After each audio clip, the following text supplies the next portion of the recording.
Hi friends, आज रेसिपीमध्ये आपले स्वागत आहे। तर आज आपण बनवणार आहोत उकडीचे मोदक आणि यासाठी मी घेतलेला आहे एक ओला नारळ किसून घेतलेला आहे। तसेच एक अर्धी वाटी इतका गूळ हा पण मी किसून घेतलेला आहे। थोडीशी खसखस आणि वेलची पूड ही पण मी अशी बारीक कूट करून घेतलेली आहे आणि काजू, बदाम आणि पिस्ता असे ड्रायफ्रूट्स मी चॉप करून घेतलेलं आहे आणि आपलं तांदळाचं पीठ हे एकदम बारीक आहे। आपण पाहू शकता हे गिरणीतून वाटून आणलेलं आहे, म्हणजे गिरणीतून दळून आणलेलं आहे। तर चला मग बनवूया आपले मोदक। गणेशोत्सवासाठी स्पेशल लागणारे। तर सर्वात आधी कढई गरम करायची आणि त्याच्यामध्ये थोडीशी जरा खसखस आहे ना भाजून घ्यायची आणि एका प्लेटमध्ये बाजूला काढून ठेवायची आणि याच्यामध्ये ना तूप वापरायचं।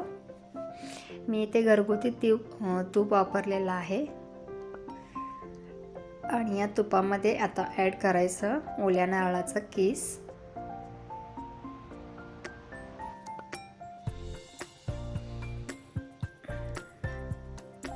मला ना इथे तूप जरा कमी वाटत होते म्हणून मी आणखीन थोडे तूप वापरलेले आहे, आपण पाहू शकता। आता याच्यामध्ये ॲड करायचा आपला किसलेला गूळ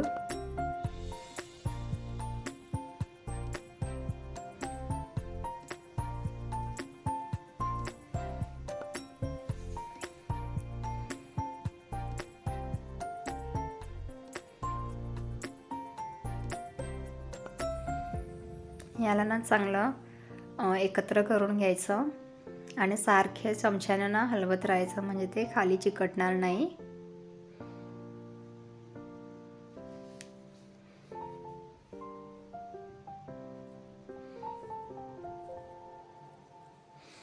आता याच्यामध्ये आपले ड्रायफ्रूट्स, खसखस आणि आपली वेलची पूड ॲड करायची।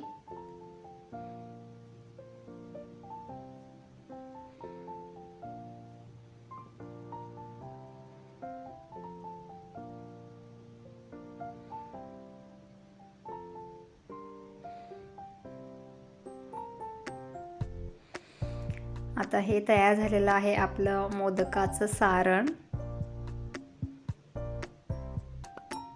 आता याला थंड होण्यासाठी ना बाजूला असंच ठेवून द्यायचं।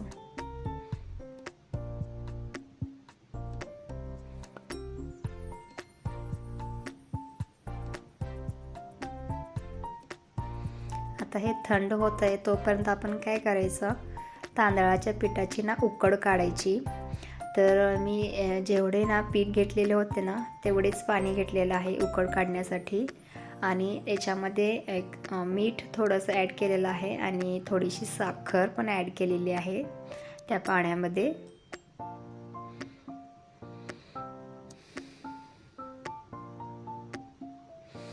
आता पाण्याला उकळ आल्यानंतर याच्यामध्ये ॲड करायचं आपलं तांदळाचं पीठ आणि गॅसचा फ्लेम हा बारीक करायचा।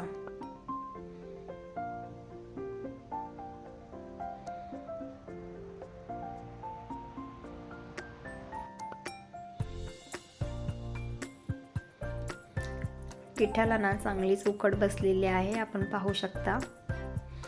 आता याला आता गॅसचा फ्लेम बंद करायचा आणि असंच एक 5 मिनिटासाठी ठेवून द्यायचं। थोड्या वेळाने थोडंसं थंड झाल्यानंतर याला एका दुसऱ्या प्लेटमध्ये काढून घ्यायचं आणि पीठ मळून घ्यायचं। थोडंसं गरम लागते हाताला म्हणून मी एक स्मॅशर घेतलं आणि त्याच्याने असं एकत्र करत गेले पिठाला।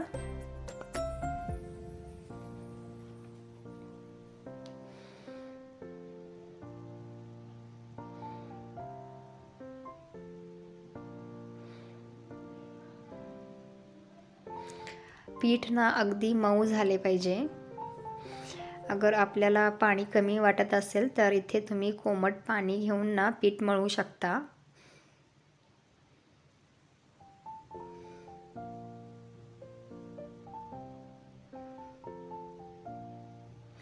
ह्याला चांगले ना मऊसूत करून घ्यायचे. आणि पीठ आपलं परफेक्ट बनलं हे कसं ओळखायचं, तर हे बघा आपण असं बनवतो ना मोदकाचं हे कवरवरचं, तर ते बनल्यानंतर ना पीठ चिमलं नाही पाहिजे. हे बघा आता आपलं हे पीठ ना परफेक्ट आणि मऊ झालेलं आहे. तर आता आपण बनवायला घेऊया मोदक.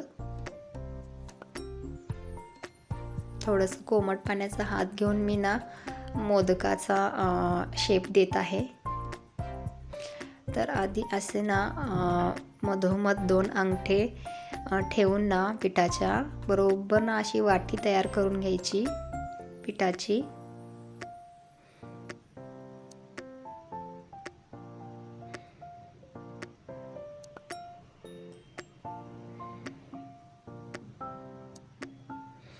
आता याच्या ना अशा पाकळ्या बनवून घ्यायच्या साईडने.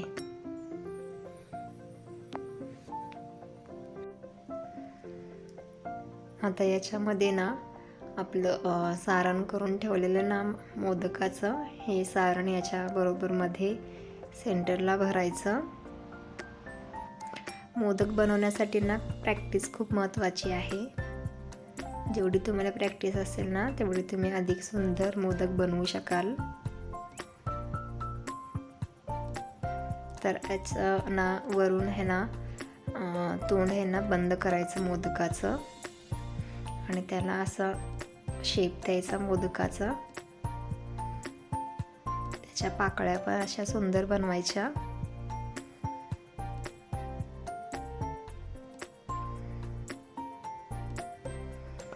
आणि हा झाला आपला मोदक तयार. तर अशा पद्धतीने ना सगळे मोदक असे बनवून घ्यायचे. आता माझे इथे मोदक बनवून झालेले आहेत. तर आता मी इथे इडली पात्रामध्ये लावून घेत आहे, वाफवून घेत आहे. मी मोदक वाफवण्यासाठी इडली पात्राचा वापर करत आहे. तुमच्याकडे जर मोदक पात्र असेल तर तुम्ही वापरू शकता.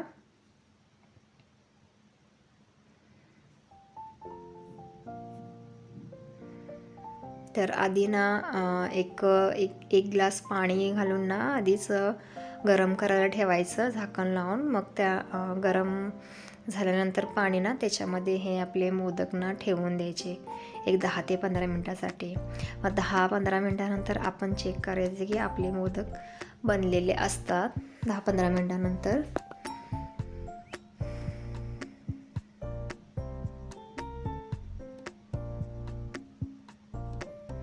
तर हे झाले आपले मोदक तयार. तर चॅनलला लाईक करा, सबस्क्राईब करा आणि शेअर करा.